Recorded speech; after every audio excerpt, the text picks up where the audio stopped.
Hey guys, I wanted to bring up another easy fix video. I've been meaning to do this forever, but it made more sense either to find somebody who is really suffering from it or wait till I am in pain. I'm going to talk about a low back that's stuck. Okay, so what does that mean by stuck? And this needs to be a two-part series simply because there are two reasons why you could be stuck and two kind of areas to fix. You may need both, but we got to figure out which one's which. So the first part, this is going to be the psoas part. The next part, I'm going to work on the SI joint or the sacroiliac joint. So what do I mean by stuck? This is a low back that will not ease up. It feels great to stretch your lower back and do all these kinds of stretches, but the second that you stand back up, you're in instant pain again. Generally speaking, you're stuck in anterior pelvic tilt or lordosis, which I'm drastically stuck in today. So just sitting around too much over Christmas, moving in other ways that I haven't, gaining 20 pounds on this ridiculous bulking diet of mine. All kinds of stuff have drastically changed my body, and despite being able to still hinge properly, being able to torque my hips freely, checking my hamstrings are tight, doing all this stuff that I normally do, I'm still stuck. And it's causing burning type of back pain. Now, burning type of back pain generally gives you the first clue that this is a psoas issue. So psoas, P-S-O-A-S. You need to look into that.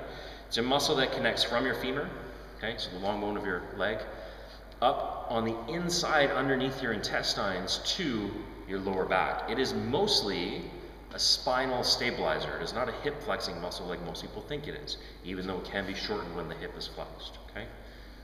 So, how do you know which is the problem, be it psoas or the SI joint? And it really comes down to whether or not you can hinge properly.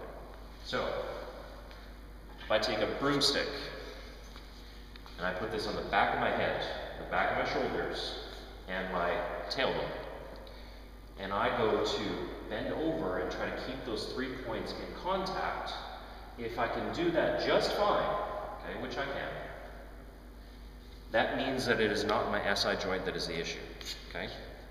Again, if it is, and you have something like this, where that came off, that's your SI joint being stuck, hence the reason why your back hurts.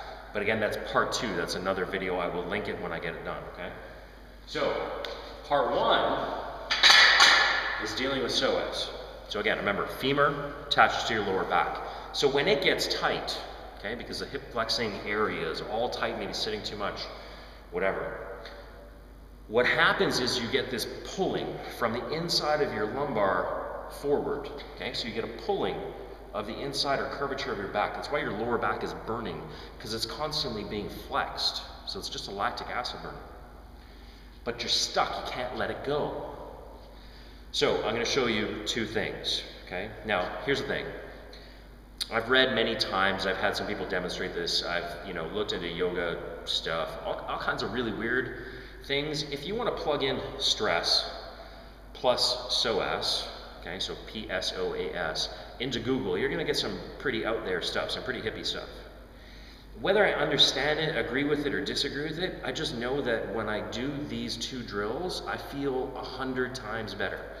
I've brought my clients through it a dozen or more times, if that tends to be the stress type person that they are, and it always works. Now, emotional stress trumps everything. So if you've been under a lot of emotional duress, you give somebody these 2 drills and they're gonna be like, oh my God, it's so painful, and it's very relieving to go through this. If you're under work stress, if you're under financial stress, if you are not sleeping properly, if you're abusing your body with, too many holiday cookies and alcohol, any kind of stress in the body tends to hold itself in psoas, okay?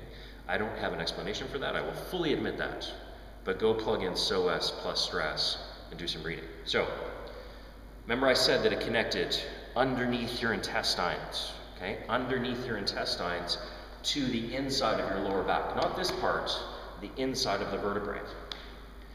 So I have to get through skin, fat, intestinal tissue, other muscle. I have to get through all of that to be able to put any pressure on psoas. So I can't be really aggressive. You're not going to go puncturing your intestines over this, okay? So you're going to take a tennis ball, which has a little bit of give, or a lacrosse ball, which has no give.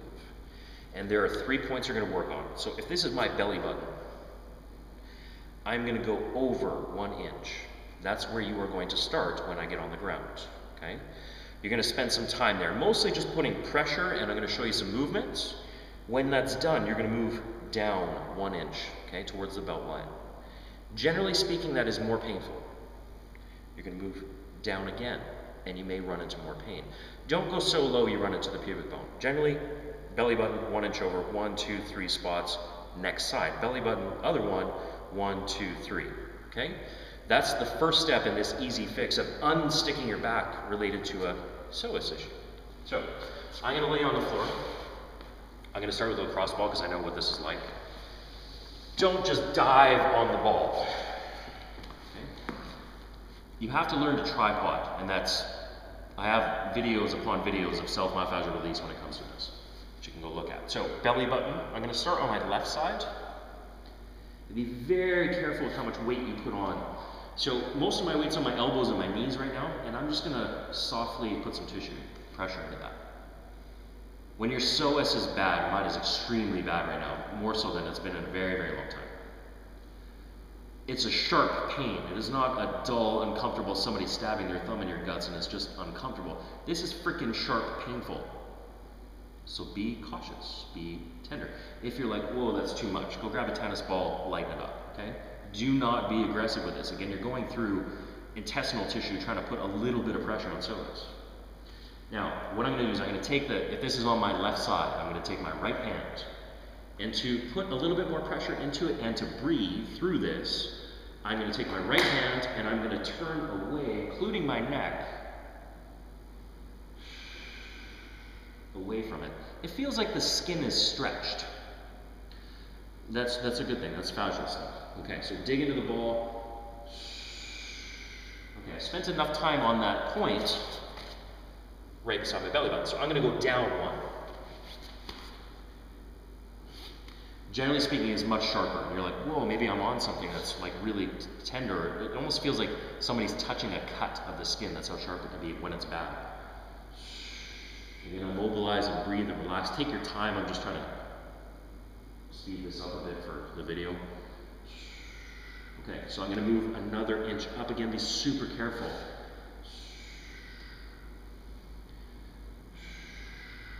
Instantly, you should feel release from the back. Don't get up and stretch it. Go through the whole process. So that was my left side. Belly button, an inch out to the right. Again, I don't have a lot of weight. A lot of weight's on my elbows and my knees right now. Now I'm going to stretch, put pressure through the body and breathe. Don't be rolling all over it as if it was your IT guide on a roller. Oh, that's not fun. So this side's not as bad. The other side is quite terrible. So I've moved the ball down or myself up 1 inch. So again, 3 spots.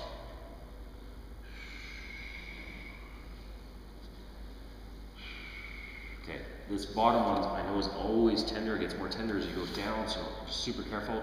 If you're like, oh, and you're fighting and you're flexing against it, you're actually causing more harm. So if that's the case, you just kind of chill out here, let your stomach muscles relax and breathe, but I can handle this side, so I'm gonna work at that.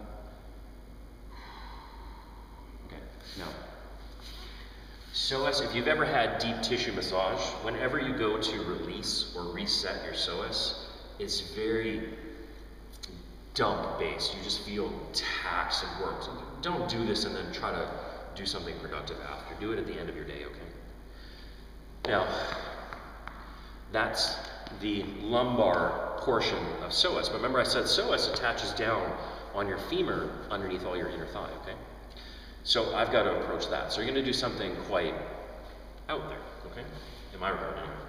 I'm going to set a timer, and I've set the timer for 20 seconds, and I've set it for about 6 rounds. Now, honestly, when I do this for about 45 seconds per round, but for brevity of video, I'm going to shorten that way up and do it later in a proper timing sequence.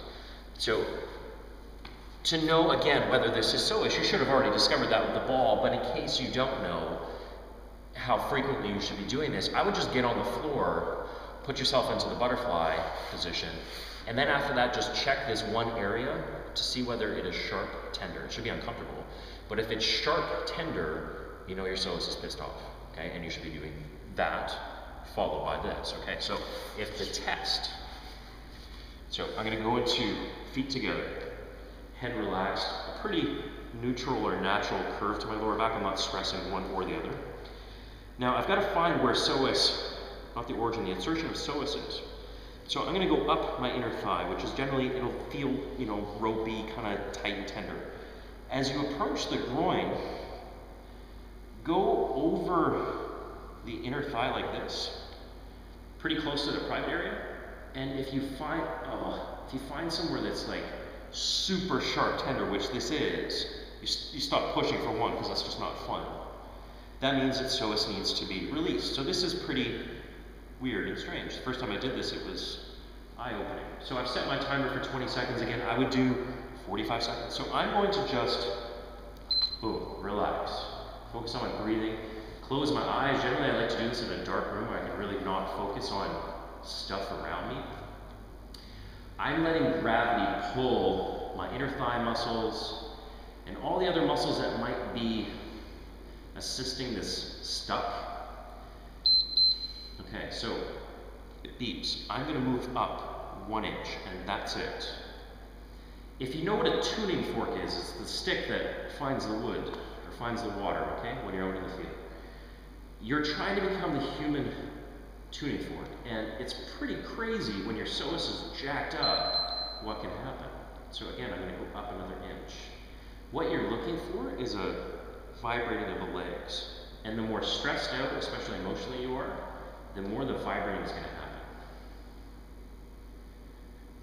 Most people try to fight that, try to ride it out. Now, mine's going pretty hardcore right now. If I lift this up another inch, I try to let this happen. It feels very weird the first couple times. Now say you go up because it beeped, and you lose the vibrating, go back down to where you found it. So you're going to go up another inch. Don't go up too high, don't move the feet. Again, try to find that vibrating. If you've ever been in a plank and you feel your abs shaking and tremoring, most spine stabilizers can't consistently contract to keep themselves stable. They kind of fire and let go. So that's what this is the muscle shutting on and off and releasing and relaxing. So I'm going to go up another inch. Now, obviously, take much longer, even up to a minute in each of the positions. This is way too fast, but I can still feel the vibrating. Now, on the last one, okay, so I've done 6 rounds. I'm just going to go boom and breathe. Now, where it was sharp, if I go back to that area, it should be at least 50% better, if not entirely gone.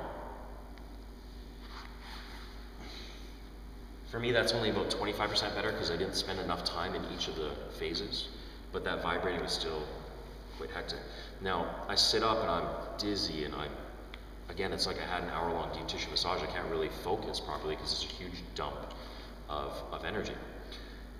So take your time, breathe through it, okay? The last thing that I like to do is I'm gonna set a timer, or maybe focus on counting 30 breaths.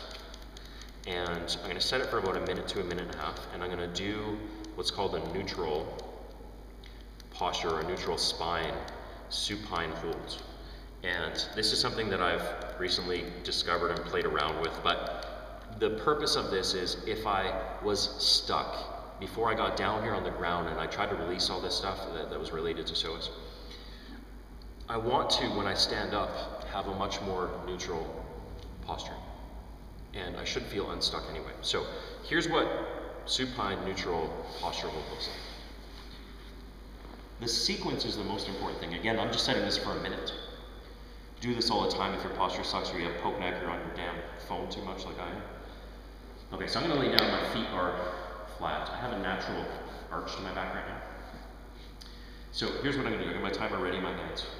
Don't start your timer until you're already in the position. So here's what you're going to do. You're going to take your back and flatten it. Okay? My entire lower back has been posterior pelvic tilted down into the ground.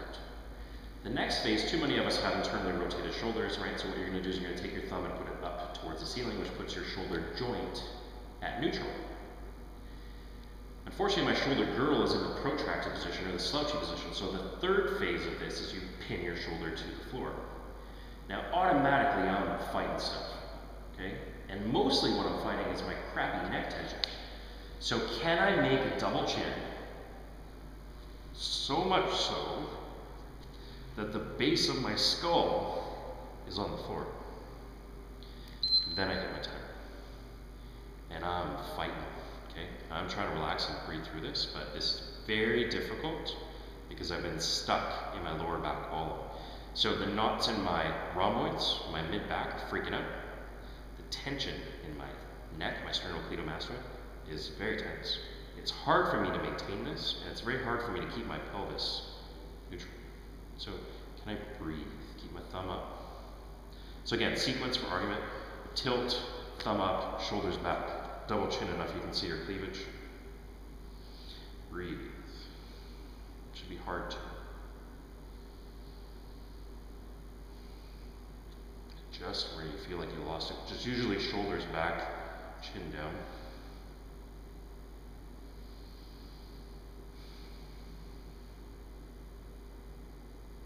You're not trying to overflex. While I am posterior pelvic tilting, I am not like bridging, okay? So I'm gonna be slow about standing up because I know I get dizzy after I do this. All that deep breathing and like, wow, I am not stuck anymore. My lower back is not throbbing and burning anymore. So easy fix, low back, stuck, okay? This is part one, which is psoas. Again, seriously, Google psoas plus stress. You'll be mind blown if you can get into it, okay? Any questions, post them. I'll post the links to part two and other things that you should get into later.